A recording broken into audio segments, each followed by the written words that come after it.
Welcome to the Pivot PRN podcast. I'm your host, Cecilia.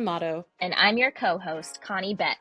We are both nurses who dare to dream beyond the bedside, and we're ready to share our experiences and those of others who have found themselves at a crossroads in their careers. Every month, we'll bring you authentic conversations filled with practical tips and wisdom to help you better navigate the twists and turns of a scary career transition. So, if you're ready to make a change, you're in the right place.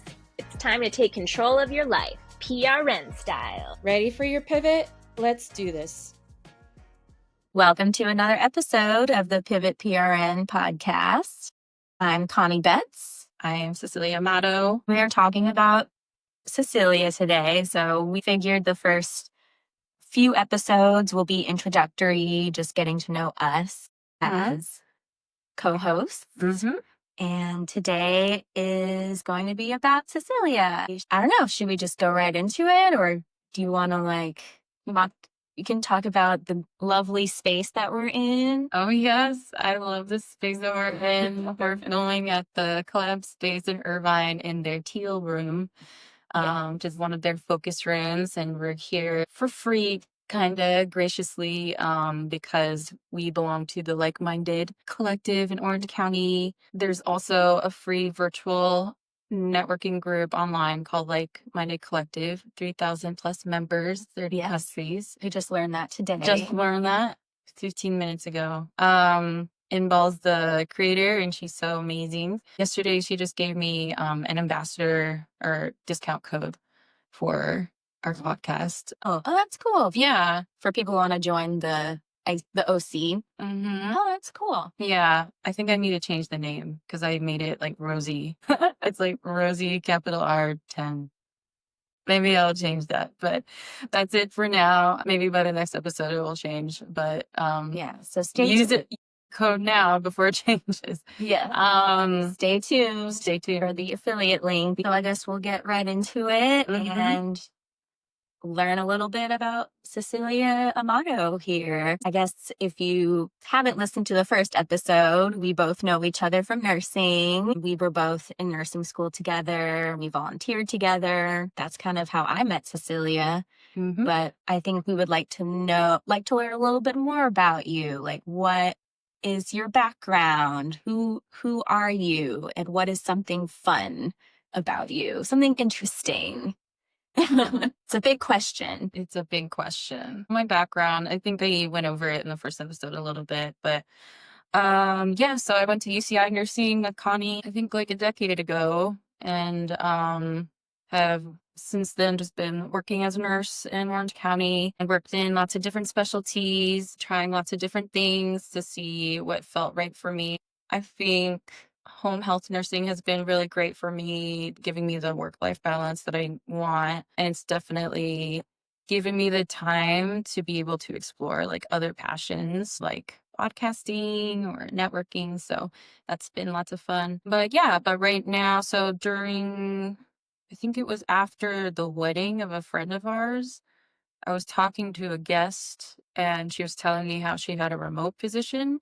I think this was in 2022. And I just remember feeling really jealous. And so that's how I kind of like went on TikTok to look at like types of remote jobs. And then that's how like being a VA came up. And then I looked at creative VA jobs and like Pinterest came up. So that's how I got into like Pinterest media management, just because it was like being a social media manager, but like without the social part of it and the engagement, which is the part that like really drained me. I just wanted to focus on just like the graphic design. Yeah, so that's how I got to where I am now. And I'm exploring a lot of different things. So, yeah, I love that. Something fun about me. I'm quite boring. I don't think I have anything fun. I mean, I guess, or just interesting. I used to be like the rave queen like several years ago. See, that's fun. Yeah. Like I went to a lot of raves. Connie went with me in some of those. I was like the rave mama for a time. EDC 4 times, and probably like, I don't know, I would be so rich right now if I didn't go to all those festivals and raves. But they were expensive. Probably wouldn't have as many tattoos, but It is what it is. But yeah, that's a fun fact about me. It's really embarrassing to look at like Facebook memories. Oh yes, those Facebook memories. It's also just like crazy to see like how different my body was back then, and like how my body now compared to now, my body like after a baby, and it's also just crazy. Like I was so confident in my body back then, and I used to wear like almost nothing back then, like close to nothing. Yeah, I mean, that's also the rave culture. That's also the rave culture. But I really miss it. I wish I was a billionaire so I could just like go all the time and not sleep in a tent and just like yeah, bring my own just glamp or bring my own private SUV. Like if I could do that, I would do that. Yeah. I feel like low key that's like the reason I got into entrepreneurship, so I could do that. And also not worry that like my work would like find pictures of me and like fire me. Yeah. That's a big concern with nursing. That's a real concern. But yeah, those times were really fun going to the music festivals with you. I kind of miss that. We were so carefree. I know. Back in the 20s, our 20s. We were in the 20s. I know we are. That was before you had a dog and I had a baby. Before I was with Brian. He's never even been to a music festival and I've been wanting to take him. Man, that's shocking. But he just like, I don't know. He's not really down. Or he's not down? Really? I mean, we almost went to Coachella one year. Oh yeah. We almost did, but then I think people dropped out and then it was really sad. And then we never tried after that. So sad. I want to go. So yeah, Pivot people, if you want to come to Coachella with me. There's a festival or music festival. There's like a festival near Lake Elsinore called Same But Different. Oh. It's cheaper and more local. So someday, maybe. One day. It's like a camping festival, but it's really small. But that was like over 5 years ago. It might be bigger now. Someday we have to like do it closer to home now. Yeah. We can't babies. We can't go to like Michigan anymore. Or we have to plan it way far ahead. Like a year ahead. Such is life now. Anyway, we digress. But I just wanted to ask, what first inspired you to make a career shift? Yeah. I feel like I've been pivoting every year to something different. I feel like that's just like an inherent part of my personality. I feel that. To be like, to feel stagnant and then to want to like keep growing and changing, and just like this inherent fear of like settling in one place or ending up like someone who like is unhappy but doing nothing about it. And yeah, I mean, I always used to think there was something wrong with me. I just thought that like I wasn't trying hard enough to be successful at like a particular job. Like my first job, kind of like you, was like in ICU, in like a very, very traditional nursing setting, bedside setting, like working with lots of other nurses and doctors and like really sick patients, which is what I imagined I wanted like in nursing school, because that's like one of the hardest kinds of nursing. But I think that was the first time I realized like, okay, maybe it's okay to be different and it's okay to not be suited to certain things. And that's the first time I like made a change. And I switched up and did something super different. Like I did like chemical dependency, which is like a drug rehab basically, in the hospital. So I did that at Laguna Beach and I loved that. But then I got stagnant again after like a few years because you're not really doing a lot. You know, I went from a really overstimulating environment to a really understimulating environment because I was working nights. So yeah, I also I'm like neurodiverse and I have ADHD. So it's always a really tricky thing for me to find the right kind of work that is like stimulating enough for me to like care and like focus and succeed. So that's been really tricky as well. Realizing that like I have it in me to succeed, but only in certain environments. And so just like accepting that and going with the flow. That, and also finding the positivity in that. Like I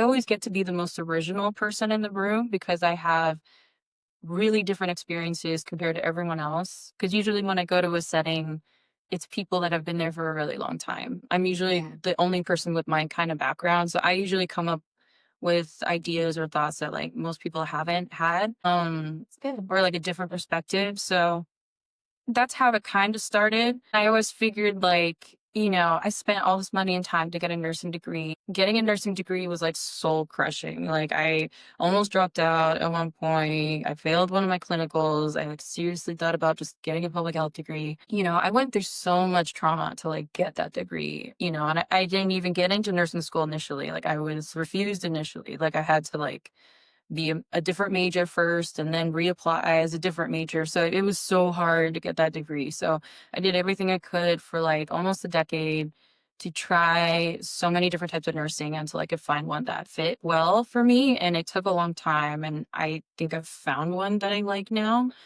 Um, but yeah, that's pretty much how it all started. Just really it was just like my mental health. It was like I had to find a good fit or just learn to live with anxiety and depression or find a nursing job that fit me. So that's kind of what started it. So it seems like, going back to Pivot, the theme of our podcast, it seems like you have done a lot of pivoting over the years. You pretty much pivot all the time. Pivoting Constantly.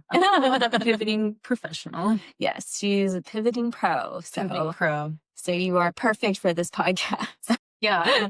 I'm the perfect host for this podcast. Yeah. I mean, going back to talking about neurodiversity, can you talk a little bit about that? Like, what is that? And how did you find out that you were neurodiverse?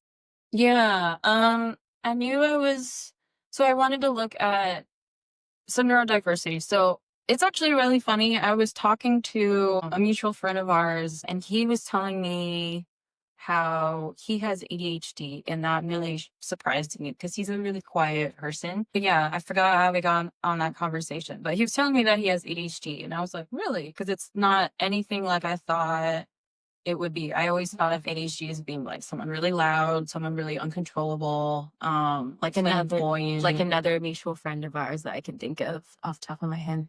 Yes, I think I know who you're talking about, but yeah, just like someone impulsive and kind of someone who's like all over the place, like high energy. And so I asked him like, how did you know you had it? And he said, oh, well, when I drink caffeine, it makes me really tired. And I was like, oh, that's weird. And I was like, that's me too. Like when I drink coffee, I get tired. And he said that's a trait of like ADHD. So I thought, oh, that's interesting.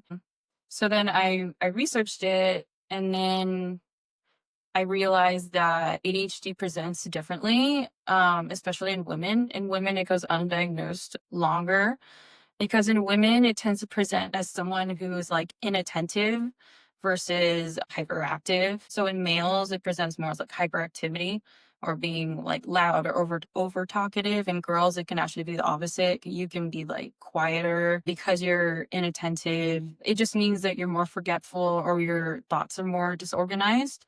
So that's why it takes longer for you to speak, or it takes longer for you to and for women are really good at training themselves to like mask or to learn how to blend in a lot better. Women are more skilled at like blending in socially than like men do. So I thought that was super interesting. And there's a big spectrum of like neurodiversity. And then what really that diagnosis seemed official for me in my mind was talking to another friend of mine who has ADHD, and he recommended his practitioner. So I went and I saw her.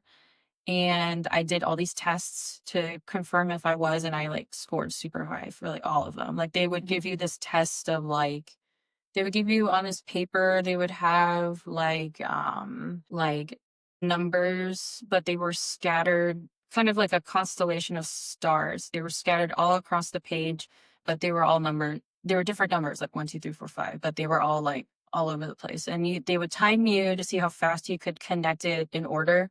Like 1, 2, 3, 4, 5. You know what I'm saying? Like, so they would record you. And if you can do it faster, like if you do it really fast, it means you have like ADHD. If you don't have ADHD, it takes you longer. Because with ADHD, your vision, you can't focus, but you see the bigger picture. It's like being farsighted. you can like see things from far away really well, but nearsighted, you like can't focus really well. So because my vision, I can see everything very crystal clear. I could see immediately like 1 is here, 2 is there, 3 is there, 4 is there. Because I could be in many different places at once visually. Right. So I solved that super fast. So they were like, okay. So anyways, and then once they put me on the medication, it was like an overnight transformation. Like I felt like so energized, like up to that point, because when you have ADHD, basically there's a part of your brain that's just like asleep, essentially. Like it's like, it basically, your brain's not able to produce enough hormones to stimulate this part of your brain. So that part of your brain stays asleep. And it's like the part of your brain that that can understand time or understand consequences or, like future thinking. But that part of your brain stays asleep. So you can't do future thinking. you can't do like future thinking. You don't see like the consequences, the long-term consequences of the actions. So you only see the present and you can't see the future.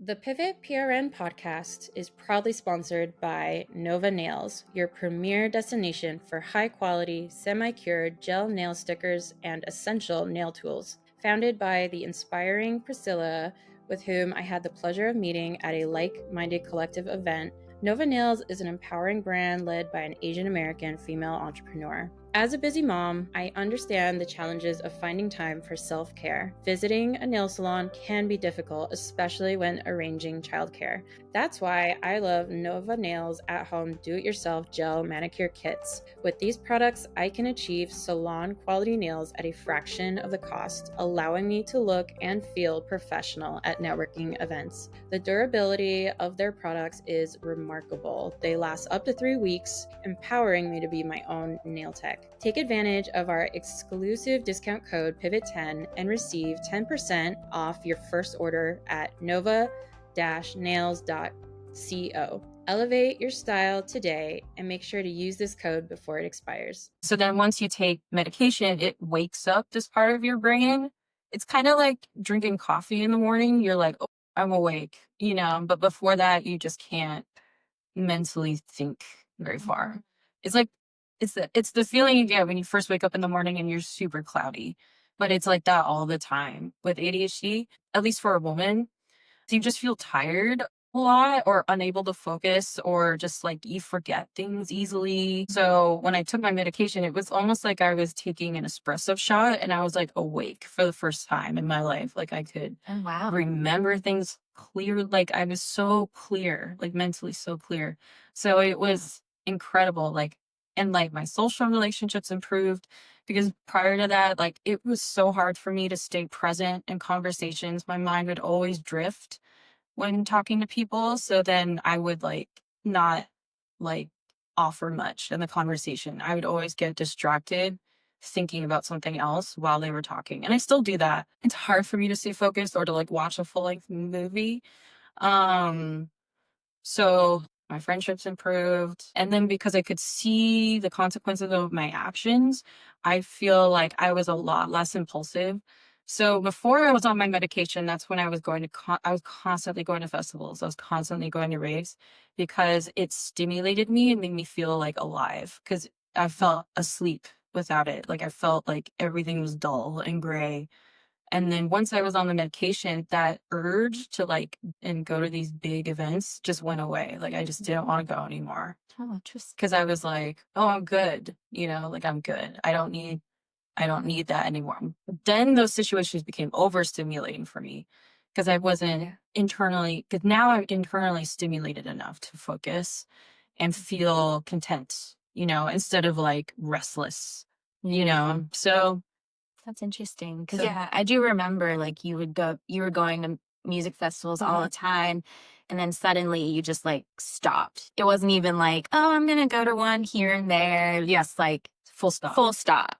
So I was like, whoa, that's a lot of restraint. Yeah. It was like a personality change overnight. I was like, I'm good. I don't need that anymore. I'm happy. I can be content now, That's interesting. And so, yeah, ever since that experience, I have so much empathy now for other people, because I feel like there's a lot of really undiagnosed people who just struggle with life. But like, I feel like if they had my experience of being put on the right meds, then maybe, I don't know, like what would happen? How would their lives look differently? You know, there's To like level up.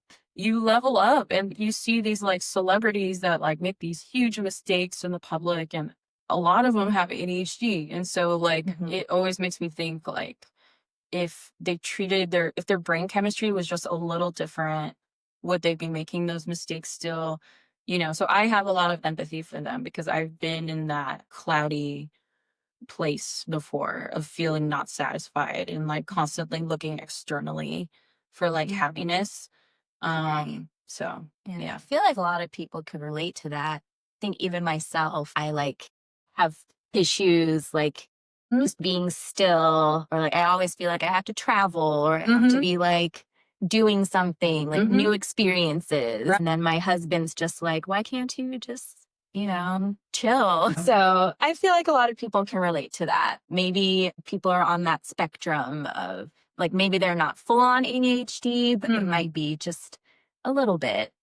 Yeah. I mean, yeah. And I mean, there's a part of me that is always longing. I mean, inherently, I think in my personality, there will always be a part of me that like always wants to travel and always wants something new, but I'm able to like tolerate the discomfort a lot better of not going places and doing things. Right. Like when I was on my maternity leave, I wasn't on any medication or very little. And it was like so hard, like for me personally, being at home with the baby, because I was like, like all I wanted to do was like get back to my old life and like do something other than be home every day. But because I wasn't getting that internal stimulation from my meds, I started reverting to my old thought patterns and like looking externally, oh, do something. I need to get out. I need to do something to feel content. But then now I'm back on my meds. I feel like I actually enjoy motherhood a lot better because now I feel content. I'm getting the stimulation that I need internally. So now I can be still and like appreciate what I have. So yeah, that's amazing. I know we got off topic a bit. But yeah. Yeah. But I think it's a really important conversation to have because I feel like it's underrepresented or not talked about enough. Yeah. Yeah. I mean, I really do feel like society as a whole would be so different if like we understood psychology better, if we understood the psychology of criminals better, or kids that don't, people that like underperform, or a lot of times they do it because they can't help it. Like they just can't, they don't understand, like their brain chemistry won't let them, so I don't know. So I have a lot more sympathy for people in general when they mess up or make mistakes. A lot of times it's just like they can't help it. They don't know better, so. Yeah, exactly. But going back to career stuff, what was the turning point in your nursing career that made you realize you want to transition out of it? Yeah. I feel like I had a number of different traumatic experiences in nursing. There's a term that they use with veterans called moral injury, which is a term that also applies to nurses, where it's like a type of PTSD where something will happen that makes you be really disappointed in yourself because you're like, that was not a situation where like I am proud of myself. Or like an example would be like if a veteran went to war and say his died, and you felt it was your duty to protect him and prevent that from happening, and yet he died, and then carrying that with you. So like that's moral injury because you failed to live up to the standards that you hold for yourself. So like I won't get super into like what I went through, but I had like a number of experiences like that where I just felt like this is so traumatizing. I can't I can't control the outcome. I think was what really got, like, it was heavy on my soul Like I had collected all of these experiences and memories. There's positive, but there was a lot of negative experiences where I felt helpless or I felt powerless or even at times I felt like unwanted in this environment like, or feeling like I didn't have the support of my peers. Like there were times when I felt like my coworkers didn't want me there, or there were times I couldn't fit into a unit. So it just felt so out of place. So I wanted to leave. Or even just, failing one of my courses in nursing school, like that was a huge trauma for me because then I felt like, what am I doing here? I don't belong here. I'm not as smart as my classmates. If I had probably been on medication, then I probably wouldn't have failed because like I don't know. So I was constantly never living up to my expectations of myself as a nurse. In my mind, I had this idea of like what a nurse should be on, and it was always on a pedestal, like this unattainable version of a nurse that I felt like I could never be. I was never fast enough, smart enough, was spoken enough, ambitious enough, have enough leadership quality. Like, cause sometimes you go to school with people who are in your mind or eyes are like perfect and you try so hard to be like them, but it's like not possible because you're not them.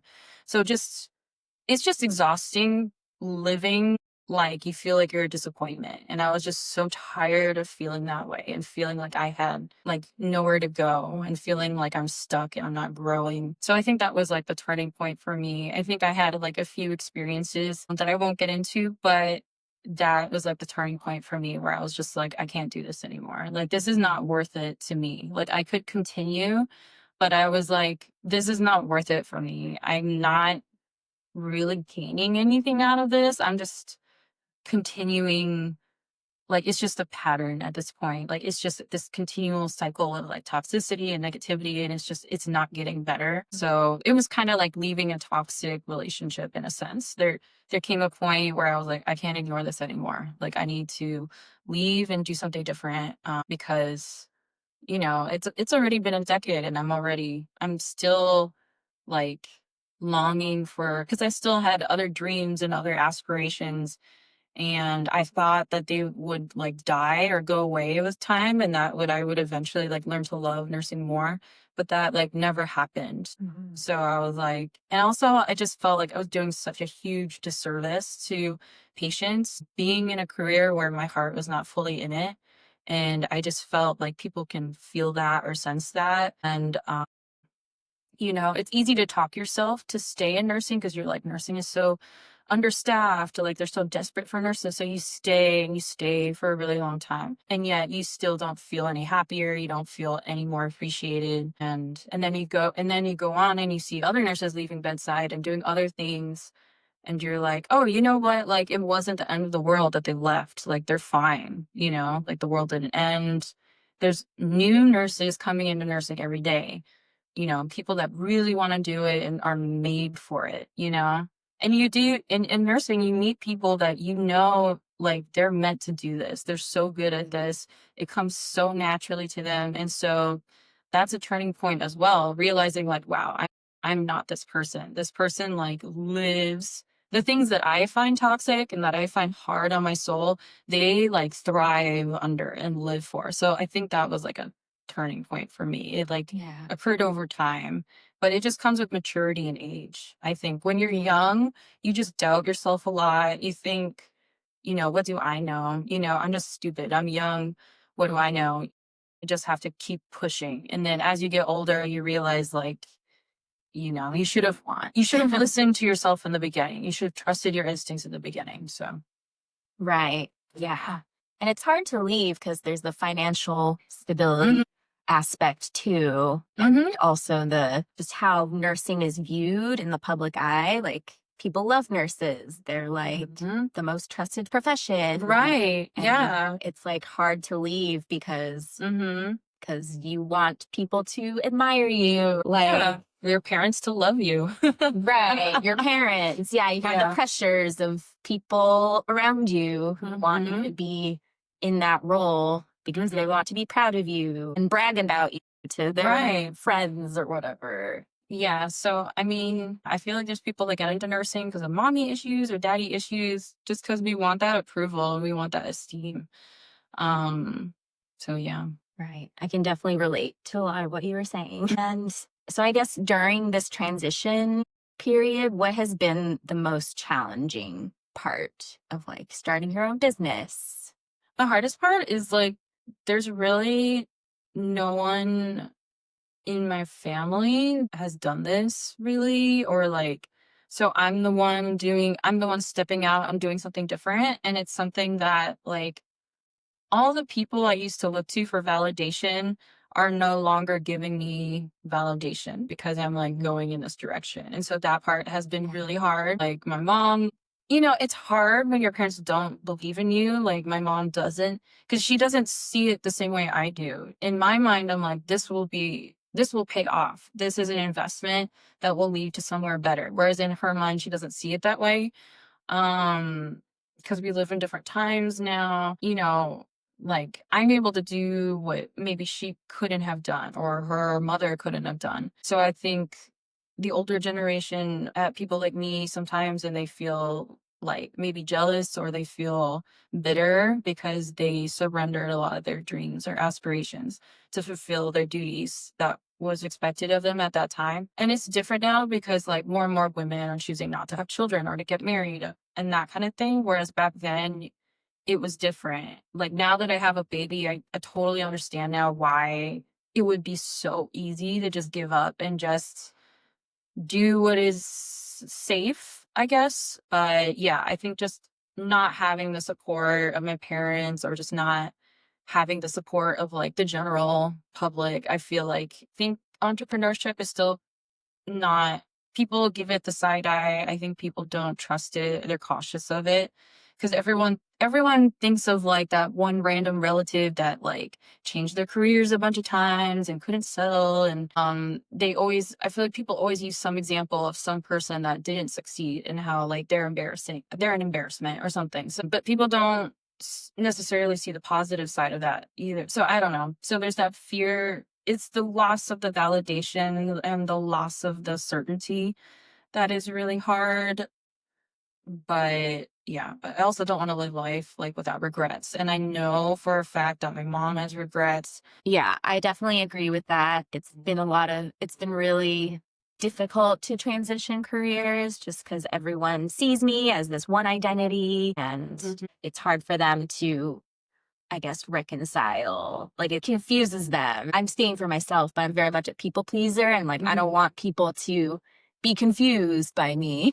Like I want everything to be like good and groovy. Yeah. So I think that's been really hard for me. But I'll talk about that more in my episode. Do you feel like your nursing skills have transferred to your business at all, or like starting your business? I think so, because I feel like if I didn't have the nursing experience, I would have quit, I think, a lot earlier, because I think nursing teaches you to like persevere, and it teaches you that like you are capable of hard things. Like you are capable of coming through like really hard things or trauma or things like that.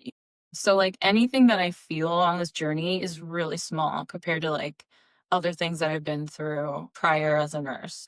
Like failure doesn't scare me quite as much because I have failed really big time like in my past. And so this isn't that big a deal compared to that. And also I think nursing just makes you super accountable and it makes you super responsible. It teaches you to think of your team, like to think like a team member and to see the bigger picture of your actions. Like you have to be super honest as a nurse because that's how you solve problems faster. Like you learn as a nurse, you cannot work alone. Like you have to work as part of a team, that there is no problem that can't be solved with a team or with working with others. So I think that has been helpful because sometimes as an entrepreneur, you just want to like isolate yourself and also not admit when you're struggling to other people. But nursing, like you can't do that. Like that was one of the things I struggled with as a new nurse. I think in my first year of nursing, I wanted to always keep things to myself. If I was struggling or if I didn't understand something, I kept it to myself.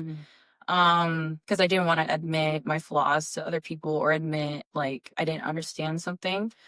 And that really slowed my growth as a nurse. And it also created a lot of like mistrust between like me and other nurses because like I was unwilling to say if I struggled, if I didn't understand something. So I'm like way more accountable now, and I'm way better at communication in general. I'm way better at saying like fixing problems early instead of like letting them get big, you know? So Yeah. that has helped a lot. Yeah. Nursing definitely teaches you that communication. Like if you don't communicate, like the outcomes can be catastrophic. Yeah. Like sometimes. someone can die. Like if you neglect to communicate something, someone could get hurt, something like information is so important, and communicating yourself clearly is really important. And you don't get to be selfish in nursing. Like you have to show up. The Pivot PRN podcast is brought to you by Like Minded Collective, where friendship comes first and business comes second. If you live near Orange County, California, you can join Like Minded Collective's in-person networking chapter, Like Minded OC. So, Connie, why do you love LMC? Okay, so first of all, Inbal Claudio, the founder, is such an amazing connector of women and businesses. The women you meet at LMC are powerhouses, very down to earth, easy to talk to, approachable, and even as a new business owner myself, they meet me where I'm at, and everyone is just so supportive of each other, and the vibes are amazing. And if you are part of Like Minded OC, you have access to a lot of events like wellness walks, coffee and conversations, business events with workshops, hot seat coaching. If you are a local to Orange County, you can use the same discount code PIVOT10 to get 10% off your business and collab event ticket, which is their once a month event, which has the most women and has a really great workshop. Go to likemindedcollective.com and sign up now for an in-person event. And put yourself aside and like get the job done. I think, entrepreneurship is like that. Yeah. Nursing's definitely more high stakes, I feel, than like you're a VA and you just like post something for someone. Or just like a typo. Or there's a typo, like a spelling error. But I do feel really down on myself when stuff like that happens. I'm like, oh my gosh, why did I do that? Yeah. What surprised you most about switching your career? I'm surprised at how hard it is to learn new things. I would just be like, oh, okay, I'll just like learn a new skill. And then, or I was surprised at how much you have to know to have a business. I didn't realize how many hats you have to wear and like how many skills you need to have and how many platforms you need to know how to use, and always learning. Like you have to be really tech savvy. Like you have to be really, and also you have to be really willing to like look like a beginner in front of others, and because you have to DIY a lot. And so it's really hard to present something imperfect to other people. Yeah, I think that part was surprising because when other people do it and they're visible on social media, you're usually seeing them maybe after they've been doing this for a few years and they've ironed out the kinks. So they look very polished, I guess. And then when I did it, I was like, this is not polished. Like this is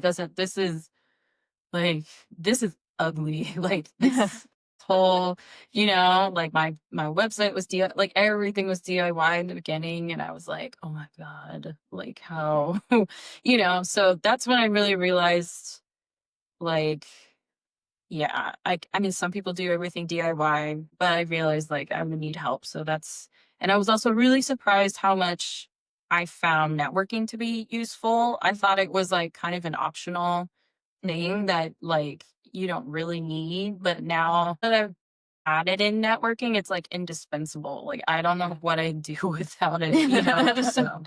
Yeah, I agree. I feel like in nursing, I think networking was optional when you were a nurse. Yeah, totally optional. Like unless you want like a referral to get into a hospital or something. Like unless you want to be like a nursing director or like,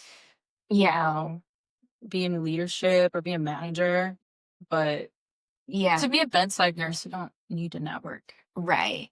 But as an entrepreneur, I think it's really important to have those referral partners to be able to get more clients. And that's how I get all my clients is I know some people do this networking group, and I mean, you've referred me to people too. So Right. it's like, Yeah. it's a lot about meeting people and your relationships. So I think that surprised me too. Because especially so early on, like you don't really have any skills, like, or your skills are not there, you know? So in the beginning, it's truly just like a leap of faith in trusting someone based off just their character and knowing the history of that person. You know, like I know the history of you, and I know I've known you for like many years, so I can vouch for you. You know what I mean? So Yeah, like the person you referred me to only wanted to work with me because she trusted you. yeah, Pretty exactly. much. And like I was brand new. Like I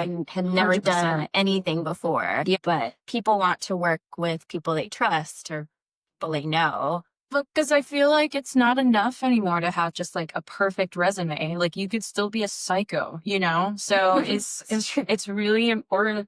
Like even at my job, like I hired someone at my job and they ended up ghosting, but they had this amazing resume and it was so shocking. So and anyone can lie on their resume too. So I think that's why old school methods of getting jobs are in fashion again, because you just can't trust what you see online.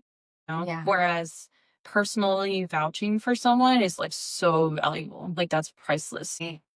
So kind of wrapping up our lovely conversation. So what advice would you give to someone who is feeling stuck in their current career and they're not unsure of what's next? Yeah. I would find someone to talk to early on. Because when you're in that searching phase of like figuring out what I want to do next, it's really easy to fall prey to like programs online or courses online that kind of like prey on people who are like looking for a way out of their career. Because I remember I took like different courses in the beginning because I was like, I don't know what I want to do. And then these programs promised that I would like make all this money and have all this independence. And then I did it and that's not what happened. Like, you know, the market was already oversaturated with this skill already, or, you know, so it's better to talk to someone in the industry that you're looking at so they can give you the reality. Because online, they always give you this like picture perfect fantasy of what your life could be. And it's easy to just like hand over your money to someone who seems to have all the answers. So I would talk to someone that you trust and who you know will be honest with you, and then that way they'll set you straight. Like for example, whenever anyone asks me about nursing or asks me about like being in a PhD program, which I did once, I just give them the honest answer. I give them the pros and the cons, because people deserve to know the ugly truth of whatever path they're going to take. Because with nursing, I had no idea really what I was getting into. Like no one really told me how hard it was gonna be. And like, you know, you just see this like fantasy. And when you go to schools and you go to like orientation or you do a school tour, like they always paint this beautiful picture of like your life once you become a nurse, or like, you know, like how happy you'll be and all the things that you'll have. But no one tells you honestly what everything comes at a price, and no one is honest about the true cost. So it's important to find someone that is honest and will also tell you how to filter out different voices and what options. Because in the beginning, the hardest part of getting started is there's so many options before you. How do you make There's so many choices you have to make, like what website domain do I start my website on, or like what CRM should I use? Like all these decisions can lead to paralysis. So honestly, so like that's why I worked with Caitlin, because she was able to filter the choices for me and tell me, do this, you know, I've tried this and it worked. Don't do this. This won't work for you. Like that worked 5 years ago. Don't do that anymore, or things like that. So Yeah. We're talking about Caitlin Durning from Meraki Media Management. Yes. Coaching.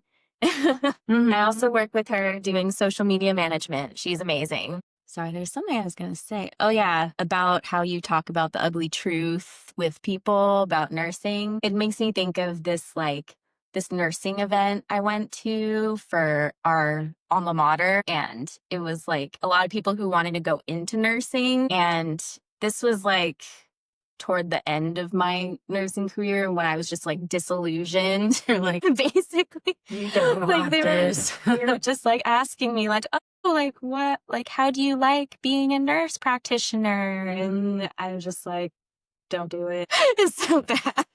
Or I basically just told them the bad stuff. I didn't tell them any of the Yeah, I know. I'm pretty sure I talked someone out of going into there was someone from nursing school that came to me to ask me if they should do a PhD program at UCI for nursing, and I talked her out of it. I said, don't do it. Like, it's a waste of time. Like, don't do it. You won't make any money. Like, and you'll just hate your life. I was like, go get a master's and go literally do anything else. So, but yeah, so look to someone or ask someone who's in the industry for their honest opinion, pros and cons. That makes sense. And looking back, is there anything that you wish you would have done differently during your transition? Yes.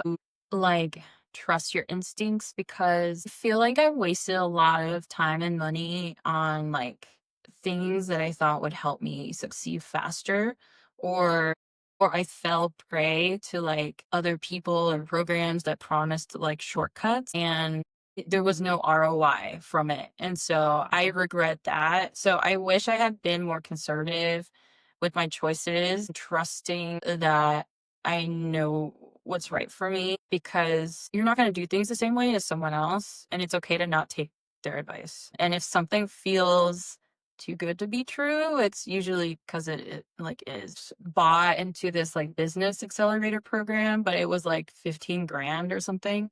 And like I was so close to taking out a loan, but it didn't work out. I'm so grateful it didn't, because I would like still be paying off that loan. Yeah, there's a lot of like predators or just like dishonest service providers or coaches willing to take your money. But I mean, they can't promise. There are no promises. No one can promise you anything. So I wish I had started very small. I wanted to like jump ahead of where I currently was, and it wasn't good. It was too soon. And also, I wish I had been more honest with my husband up front. I was like hiding a lot of things from him because I didn't want him to judge me.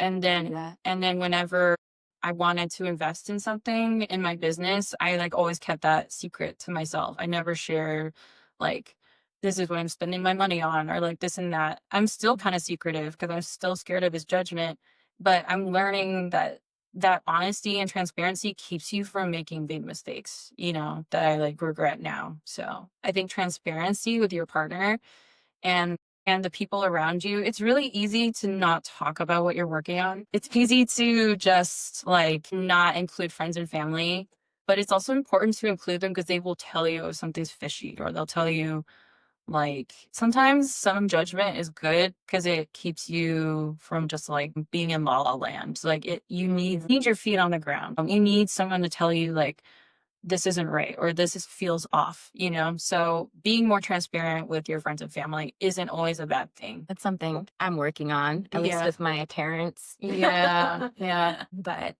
you do want to protect yourself from people who are very judgmental, like family, like well-intentioned family or friends who leaving nursing, they like will freak out because they're like, oh my gosh, what about the money? What about this? Yeah. Like all this kind of scarcity mindset. So it's kind of like, it's hard to balance. At the very least, the people closest to you are the ones that deserve to know. Like, I wish I'd been more honest with my husband about like what I was doing. And the first year I was in business, I like spent a lot on like coaching, and I spent a lot on like a social media manager. And like, I like kept that a secret from my husband. So now, but later I told him like what happened, and I was like, oh my God, babe, I had a loss in my first year. And I thought he would freak out, but he actually didn't freak out. He had good like advice for me. It didn't scare him as much as I thought. So yeah, just be really honest with your partner, and your partner will love and understand you and never judge you. So Yes, if they're good partners. Is there a good That's pretty much it. That's our podcast for today. Do you have anything else you'd like to say? Anything you want to shout out? I guess thank you, Collab Space. Thank you, Like-Minded Collective, Orange County, for having this co-working space and letting us record here. Yes, it's really cool. Absolutely. Thank you. So thank you very much. Bye. Bye, pivoters. Pivot PRN. Keep on pivoting. Keep on pivoting. Thanks for tuning in to this episode of the Pivot PRN podcast. We hope today's conversation inspired you to take the next step in your own pivot journey. Remember, every big change starts with a single step, and we're here to support you the whole way. If you enjoyed this episode, don't forget to subscribe, leave a review, and share it with someone who's ready for a change. And if you're looking for more insights, tips, or community, follow us on Instagram at Pivot PRN Podcast. Until next time, keep pushing boundaries, and remember, it's never too late to pivot.